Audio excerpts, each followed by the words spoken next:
So, we recently got a lot of information on the upcoming Microsoft Flight Simulator due to hit the streets in 2020, and we got some pretty decent insights into the scenery structure and everything technical on the simulator, and then leaves us with a lot of questions. And one of the pressing questions as an active flight simmer is, well, should I keep investing in my current flight sim? Should I be buying aircraft or scenery and add-ons and whatnot?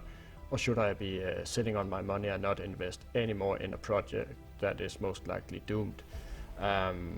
Since I will most likely be going to the Microsoft Flight Sim pretty soon, why should I be spending money on anything new on my current sim? Well, it's a question that is well warranted and is pretty hard to answer, and I also think that the question is equally as hard for the developers of scenery and aircraft and whatnot, because they are pretty much in the dark as we are. They do have some communication, I'm sure, with the Microsoft team, so maybe they have a plan, maybe not. But there's no doubt that they will be feeling this on their sales numbers in the months to come up to the launch of the new flight sim. We don't know what scenery will be required for this flight sim. By the looks of it, it looks pretty set up with the airports and the buildings and everything. So we could expect the developers to be focusing solely on aircraft and improvements, maybe some connections to your home cockpit and stuff like that. They do have some communication going on with serious developers, so we do know that much. The question is, as a consumer, will they be offering some switch over discounts? Maybe if I have this and that airport or this or that aircraft, will I get it discounted, and does that make it safe to buy? Well, I would assume, or we could assume, that the developers would be interested in keeping the sales somewhat up for current working simulators in the wake of the new Microsoft simulator. But the truth is, there's no guarantees, and again, they have to develop most likely a whole new product from the scratch up, and they would need to get paid, right? So just because you own a Toyota that you bought in 2004 doesn't mean that once you go out and buy a new Toyota that you get it discounted, right? And I would reckon it's the same thing with the flight sim. If you should invest or not, it's completely up to you. I have been thinking about it myself. Most of us have at least a few $100s, if not thousands of dollars, invested in our sim, in scenery and aircraft and whatnot.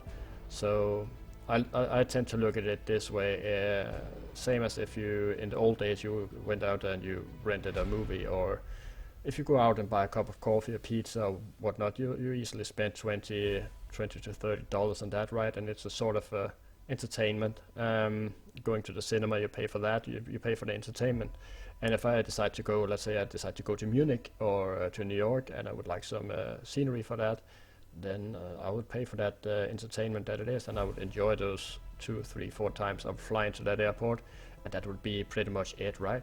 And I think that's the way you can look at it. If you have the money to spare and you look at it like that, then it's easier to just say, okay, I'll invest it and enjoy my sim here and now, and we'll see what will come when Microsoft launches. So yeah, you shouldn't be too scared of investing. Maybe don't go out and buy Orbex scenery for $300 or $400, but instead be choosy and picky with what you do. Maybe set up a flight plan for yourself for the coming months. What sort of flying would you like to do? Is there a specific aircraft that you would like to learn? Well, go ahead and invest in that and learn it, and you'll be ready for the flight sim for the Microsoft sim to come. And there's no guarantee that the particular aircraft will be in the sim once it launches. You might have to wait a year or two for it to be developed. So there's no real reason to sit and wait for something that is years into the future, right? But if it makes you more comfortable, make a plan. Say, I want to fly in the US, and I want to fly around the world, and I'm going to land in those airports, then invest in those. and do it like that, and look at it short term, like entertainment, like you're going to the movies or to the theater or whatnot, and do it that way. Yeah. Also, it helps to keep the developers afloat.